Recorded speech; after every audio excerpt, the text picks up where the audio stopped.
Everyone, Jesse Cool here, and welcome to another episode of Coolcraft Season 8. In the last episode, I finally went, well, I didn't finally do it, because it's only been a couple episodes, but I went around building various bridges and completing the, at least, backbone of the path network that we're going to have around the island here. This is a prime example of a bridge. Of course, there's other bridges around the place, and surprisingly most of them are around my base, but I guess that's what happens when you live on a couple islands. There's another bridge over there, and over there, just in the distance beyond my base. Anyhow, I want to get started making these tunnels look a little bit better soon, and to do that I'm going to be needing some sea lanterns, which means that I am going to need to tackle one of these ocean monuments and build a bit of farm out of it. However, that is quite a complex process, as it would be, so it's going to take a fair bit of effort and preparation to get to that point. Now, obviously, one of those things that we're going to need in order to make this farm successfully is a ridiculous amount of sand, which is why we have this thing going here right now to produce all the sand we need within like 20 hours or something, and then we're going to spend like 20 hours placing it down. So yeah, that's fun. But more importantly, and the reason why I'm actually here right now, is that we need a little something else to assist with removing the monument and also the ground underneath the monument eventually.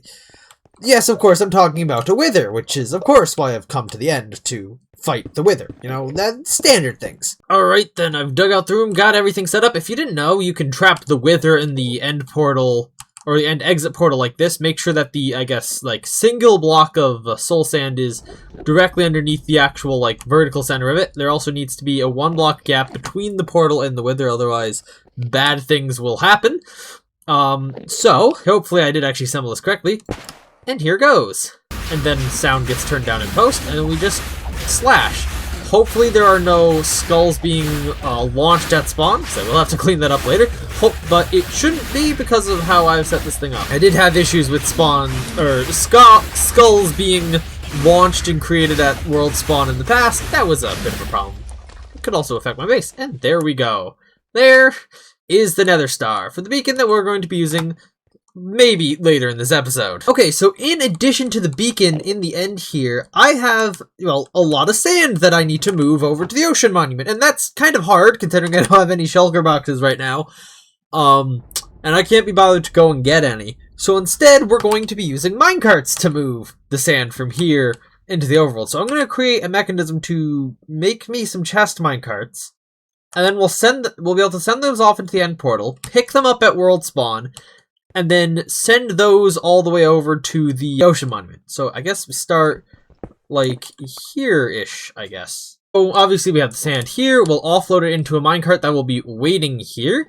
Once we fill the minecart, we will press this button to send it off, which will of course go out this way. It'll pass this detector rail, which will trigger this system here, where we'll first craft a minecart, then adding a chest to that minecart, craft a chest minecart, then dispense it onto the rail here. And then, once this goes, and I guess we'll see that happening as I go. I should also probably put in a sign that says, "Don't touch my stuff." Alright. Okay, you didn't really see it, but it sounded like it dispensed one there. So yeah, then the minecart will come out this way, and then it should just travel right into the portal here. And that should allow us to then see where the world spawn point actually is, because I'm not entirely sure what block it's actually on. Interesting. The world spawn appears to be inside of a tree. I would have thought it would put me on top of the tree, but I guess not. Okay, now I gotta do a little bit of preparation around this point. Alright then, so here's what we're gonna do from spawn. So the spawn is here. I've kind of carved away the trees a little bit so stuff can kind of stack here. We're then gonna have this rail that's gonna come down here and follow effectively the path. I mean, we're gonna have to go over the path at some point. I don't know how that's gonna work. It's gonna go up that mountain, follow the path, basically off to where the ocean monument is over that way, so guess I gotta get building that. Alright, I have built the rail line out to relatively close to the monument here. Yeah, it basically just follows the path up the mountain and then just kind of zigzags down the mountain to here. This, obviously starting from spawn, will make it very easy, or theoretically make it very easy for me to get all the resources over here. It is still like 50 shulker boxes worth of sand, So it's still going to take a while, but it should be way easier than not having any Shulker boxes and having to run or horse the distance back and forth from spawn in the end repeatedly. So that's a massive bonus. Now then, I think it's time we de-guardianify this temple monument here. Although I will say, kind of annoyingly, I did look ahead. There are no sponge rooms in this ocean monument. Absolutely robbed here. Oh well, I guess. We're here for the sea lanterns, not for the sponges. But still, come on. I'm going through the effort to clear this thing. You could have at least given me one sponge room. Now, for those of you who don't know how best to tackle an ocean monument in very quick succession, first thing you're going to need to do is get yourself TNT, slime blocks, and redstone blocks. Then take off all your armor, chug a water-breathing and invisibility potion. So, and swim towards the monument. Now, admittedly, without Depth Strider, this is a bit slow, but this is the safest and fastest way to do this. Now, as you'll notice, these guardians do not know who the fuck I am, where the fuck I am, or why the fuck I am. So, you just surround TNT on all sides by slime blocks from the top. You place a redstone block on the top, like that. It blows up, and then you get access to kill this guy, right here in the top. Strangely, I have not gotten mining fatigue yet, so we could have mined through that, but this is better. Faster. Where's the front of this thing? I think it's this way. I went literally the wrong direction. Now, we took care of the top one, but we still have either side here. So, similarly, we place TNT, slime blocks, redstone block. Critically, that TNT is not in water right now, so its explosion will actually do some damage. There's the mining fatigue. No matter, these guys are still not much of a threat. As long as we don't have any armor on, you can have an Elytra on if you do possess one of those. Thank you. We can then head over to the other side here and repeat the same process. It is, after all, fairly simple to tackle one of these things. If you have to work near these things, like, say, to drain it, invisibility potions. Yeah, just have an invisibility potion ready and in use at all times. Obviously, we have water breathing right now because we're underwater. Come on. There we go. And that's that. Now we won't have to deal with mining fatigue, and the next time we get close to this. Obviously, we'd have to wait for the mining fatigue to wear off if we want to get the gold, but I don't really care about that. We'll get that later. I have enough gold as is. Ooh, I'm just a pickaxe swimming through the water. Nothing to see here, Guardians. Nothing to see here. And that is how you take care of an ocean monument. Now I actually gotta get setting up the mechanisms that we'll use to drop sand on this thing. Right then, I have acquired all the resources I need to build this little thing here, which, by the way, was designed by Elmango back in 1.12. So yeah, this thing still works. It's a bit old, but still works. Yeah, so let's hop into a bit of a time-lapse of me. Well, I'll be invisible, so you won't really see me, but let's hop into a time-lapse of this thing seemingly assembling itself.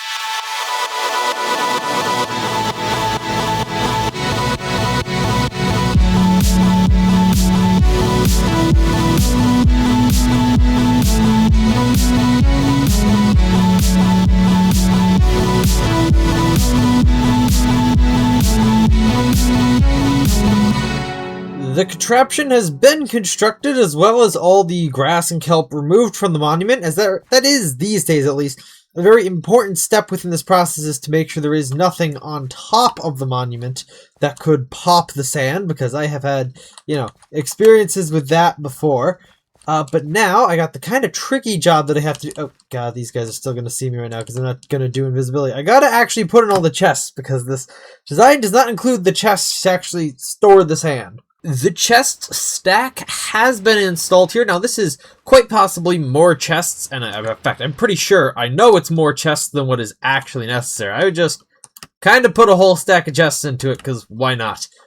So yeah, those are there. They, in the future of this episode, will be loaded with sand, which will come from the minecarts. I've extended the rail up here over the contraption.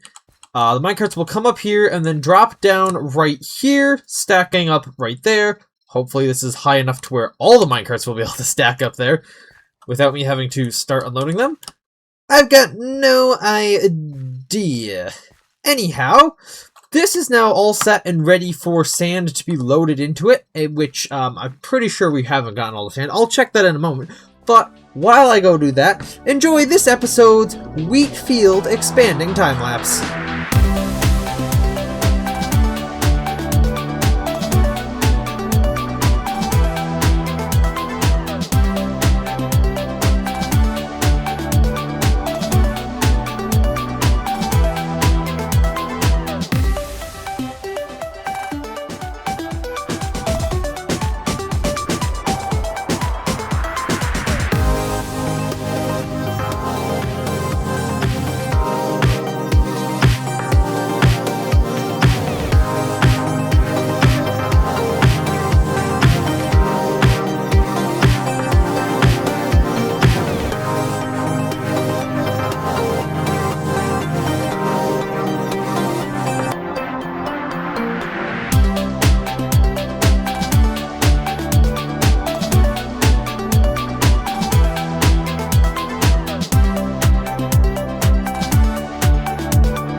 And the island's wheatification has been completed. Yes, I have now finished, at least as far as I could tell, finished placing all the wheat I want to on this island. It is now just rolling hills of wheat, and also very trampleable now, which is, you know, I guess the sad part about this. Now, just because I've placed wheat everywhere on the island doesn't mean I won't be able to build anything or won't build anything in the future throughout the island. I probably will. I can obviously remove the wheat. It's not permanent necessarily. For instance, something I'm going to do in the future is I'm going to need to build a...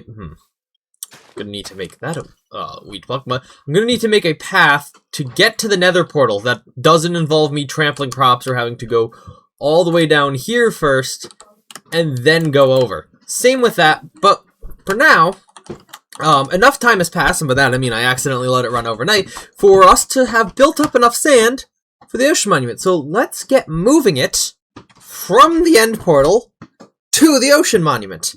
What could possibly go wrong? Alright then, so in case you were confused about how this system is supposed to work here, what I'm going to do is I'm going to take a bunch of sand out of these chests, put it in here. I should probably remove all the or at least one stack of things from my inventory, so that way it's perfect each time, but oh well. Once I'm done, I'm going to press the button to send it off. Now, I've got my other account at spawn so I can see what happens when they go through, because I'm currently not sure of what's going to happen. Because multiple things could happen. What I'm thinking is probably going to happen is the minecarts are just going to all spawn exactly in the same position, which is going to be very dangerous once I get more than 24 of them there, because entity cramming issues. Also, they could... another issue if there's, like, more than 24 is that they'll all just kind of start moving in a direction, or if they just stack. Again, in general, if they just stack, they just start moving in a direction, propelling themselves forwards. Or they'll just stack on top of each other. We'll see what happens. But anyhow, so what's going to happen is I'm going to push this button. That's going to go off. A new minecart is going to be plopped here that I can then quickly fill with stuff. Oh. It's broken. Okay, that didn't work. Okay. We might have a problem here. I'm still gonna wait and see if stuff pops through to the overworld, though. I don't know how many minecarts just popped through here, but there are... Okay, they're all occupying the same block. Right, I might need to do a little bit of engineering here, then. Alright, here's the change that's happened at spawn. So this emerald block here is where the actual world spawn point is. I've put a tripwire on top of that. So when a minecart spawns, it'll hit the tripwire, pulling the block away, it'll fall down, therefore releasing the tripwire, pushing it forwards, and then all the minecarts will stack up in this little trench here. Now this one is missing a sand, so I couldn't feed it in just yet. I will get that, and then I gotta, I guess, try modifying the things at the end. Like, I have no idea why that started dispensing more than one minecart. I'll watch back the clip, but still, that is very confusing. Okay then, take 2. I've added a monostable circuit to the, activation redstone here, as well as more powered rails, because either of those could have been the issue. This thing flashing or minecarts just straight up not making it. Who knows? We've got the stuff set up at spawn, so let's give this a good old test. Once again, and this time, after I press the button, I'm gonna follow this thing to make sure it actually makes it. Okay, I need more powered rails, evidently. Even more. You see, I rode through this by myself, like in a minecart, and it made it. But, weird that doesn't make it even with a full minecart chest. I guess a player in a minecart is considered heavier than a chest minecart? Fuck, that moved to the side. The minecart moved to the frickin' side when it spawned in the overworld. Ah! Once again, modifications have been made. I've also modified spawn a bit so that there's now, instead of just pushing the minecart out of the way, there's a slime block and some ice involved, because it wasn't really moving the minecarts once the minecarts started to pile up, which was kind of a problem, because then the whole system broke. But anyhow, let's see. Hopefully this one will make it this time. So you've got extra powered rails there. Alright. This looks much better. I've also done this to make sure it's, you know, not moving when it goes through. That one looks... Okay, that one looks like it works. We'll see if the next one works. Boink. Crap. You know, maybe I'm overthinking this. Would just putting a powered rail there work? I'm gonna try that. Take 300,893. Alright, let's go. We put the sand in the minecart. We send the minecart off. It goes. We quickly switch over to the other window that is monitoring spawn. As you can see, this is a vastly simpler setup. I don't know why I didn't think about this. I was probably like, oh, yeah, okay, that just works. Probably should have been doing that one from the start. I am a little bit worried about, once stuff piles up beyond the, once it stops letting more pile up here, I guess that's when I'll start trying to send stuff down the line. Now that I think about it, I might need to add more power rails down this line based off what we saw in the end. But we'll get to that when we come to that. For now, I'm going to load up a bunch of these minecarts and start sending them off. Okay, so I've gotten, I think this is over half the minecarts just sitting here now. They're all full of sand. And now it's time to start shoving them off down the path and see, does this work? Okay, this might be a tad bit more difficult. Oh, that's a creeper. That's a creeper. Run, run, run, run, run, run, run. Oh my god.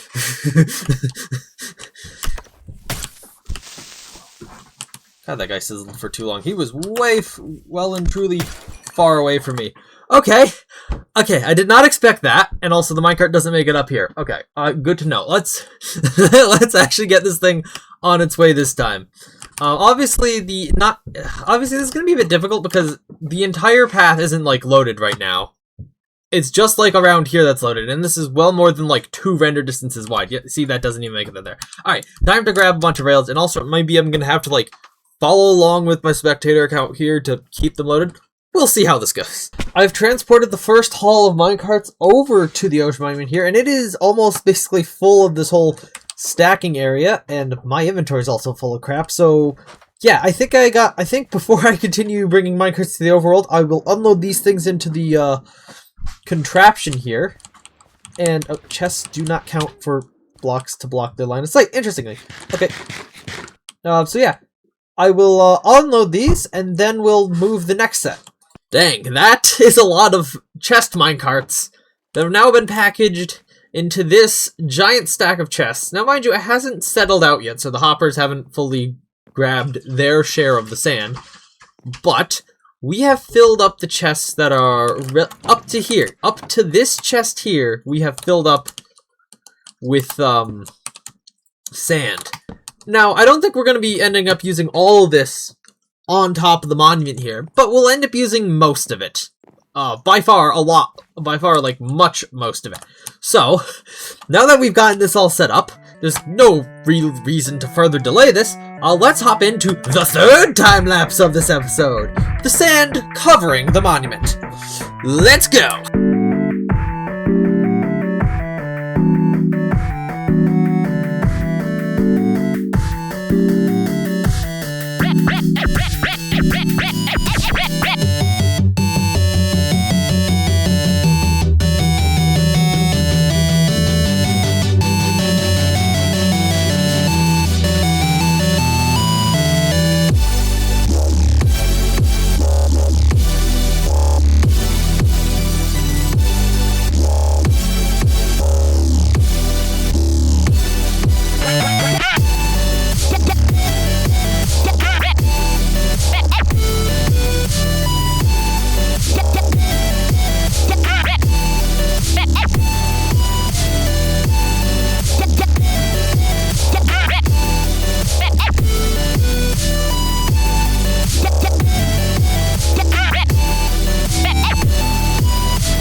Okay, so that actually took a fair bit longer than I was expecting it to take. So in total, the replay for that was 20 hours long.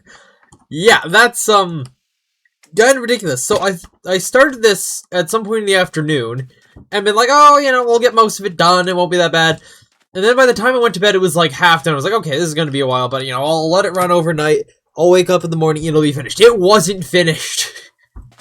So I had to come along and manually do it in the end. Also, something I noticed afterwards, yeah, the spare sand collection system, I forgot to put the extra hoppers in, so we only got the one double chest of sand, and these other chests ended up being completely useless. Yay!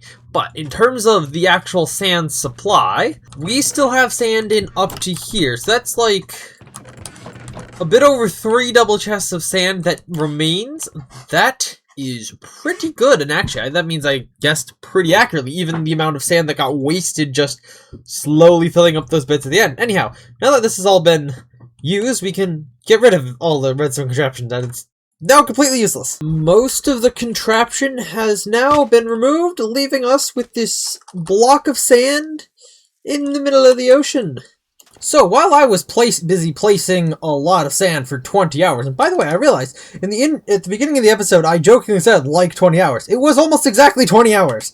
Anyhow, that aside, while I was doing that, Jaredy Cool, as it appears, was working on the Nether.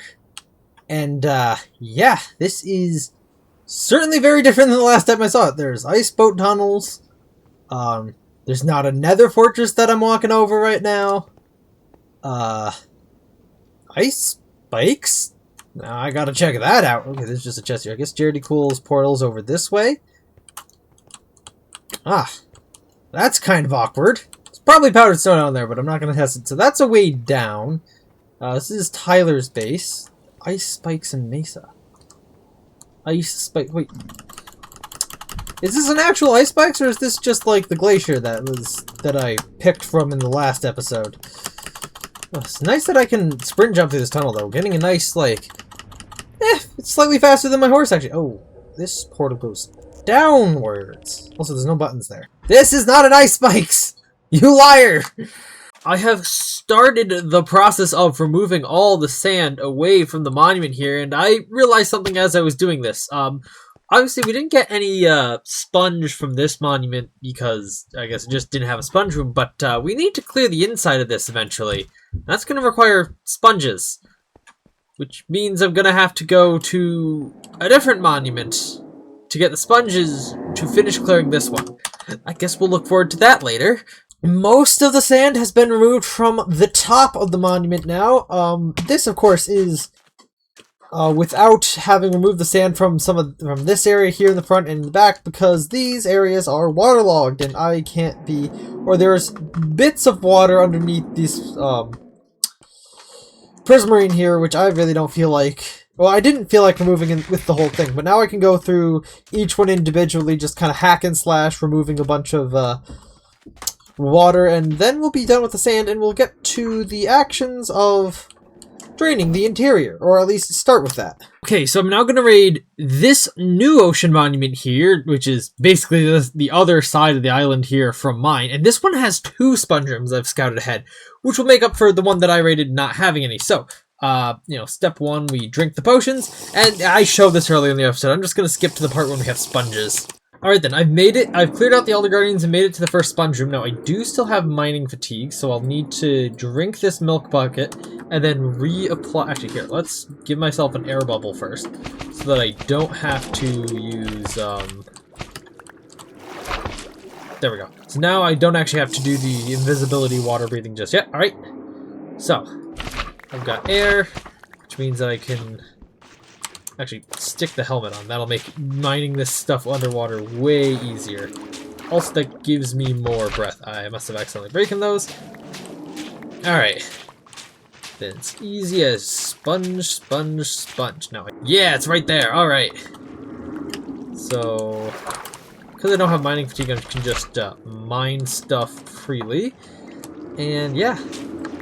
Now we just get the second set of sponges, and then we can get drying out the inside of the monument that we're actually trying to work on. Okay, clearing of the water from the monument has been completed here. It's all nice and dry. No more guardians or really much of anything spawning in here.